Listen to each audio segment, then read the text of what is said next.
Hi, welcome. I'm Scott from Paddy and Scott, and today we're going to be carrying out a few short videos on how to make espresso, how to make some great stretch milk, and how to construct some drinks, and also to give you a bit of an insight of what we do here at the Bean Bar. So, without further ado, I'm going to hand you over to Gareth, our Customer Accounts Director and Head Barista, and Gareth's going to teach you guys how to become better baristas. So, have fun. Okay, how to make an espresso. Very, very simple. Grind my coffee fresh.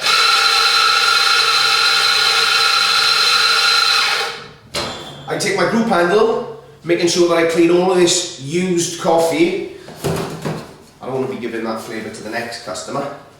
Quick wipe, that's 1 second. I dose my handle. I'm looking to dose this handle with around about 16 grams of coffee. I apply even pressure using my tamper and give it a little twist. Wipe any coffee from the edge and I check that my coffee is nice and flat in the basket. I purge the group head, that's to make sure there's no used or spent coffee on the filter. Pop it in. As soon as I put it in, push my button and extract a very, very handsome espresso. Extraction time, 25 seconds. That allows me to balance the tannins and the caffeine with the sugars and the light acids that come towards the end of the extraction process. But ultimately, the proof is in the taste.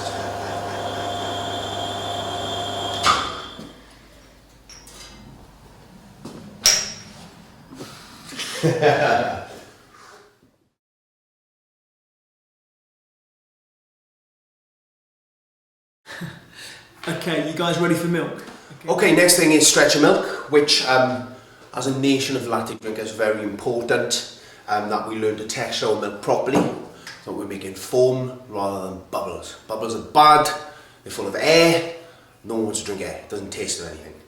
So, first thing, purge the steam arm. It's very important that all of this water goes in there and not in my jug. That's the first thing, so I turn it on. Now, I'm going to do two things to my milk with this in it. Heat it and change the texture of it. The changes that I'm going to make to the texture of the milk, I have to make while the milk is still cold. Any changes I try and make to the milk after it goes above body temperature makes bubbles. We already know what bubbles are. So I turn it on and I begin to stretch it. This is the noise I'm looking for. I'm looking for a fizz rather than a splurge. So I'm very, very delicately adding texture to it. I've got my hand on it so I can gauge the temperature. 70 degrees, which is when my milk is too hot to hold. That is when I turn my steam arm off. As you can see, this is dirty. I put my milk down to let it relax, and while it's relaxing, I might as well clean my steam arm. Turning my attention back to the milk. So this, by letting it relax, gives it a chance for any air to come to the surface. I'm now going to hit this once. You can see a few bubbles break there. And then what I'm going to do is polish it. So by turning my milk, as soon as I can see the lights in it, I know that I'm ready to pour that. It's beautiful cappuccino milk. So I'll take my coffee that I prepared earlier. And as you can see, the texture of this is just absolutely delightful. So very simple, pretty latte art.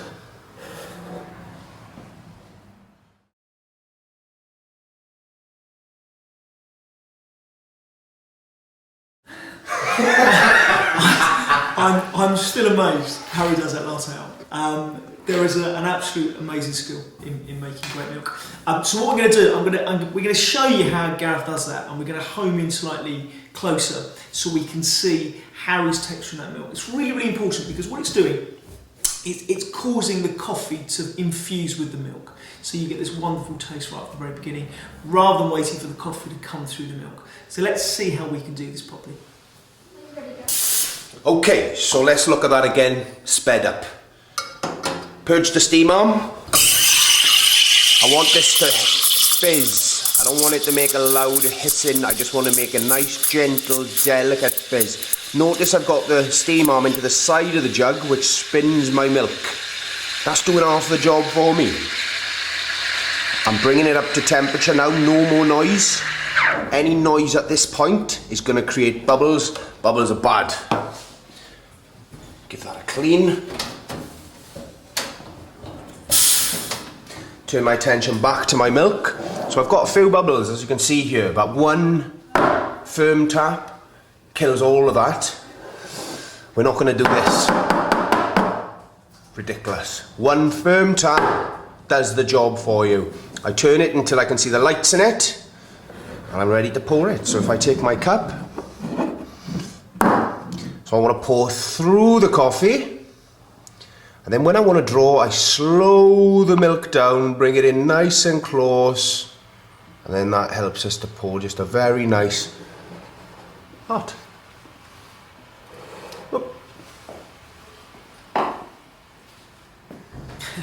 Okay, I hope you enjoyed that, guys. It gives you a brief snapshot of what we're doing here at the Bean Barn. I'd love to see one of our training schools in London or throughout the country where we can really drill into the art of fine coffee. So all I have to say now is thank you for support, happy drinking and have fun.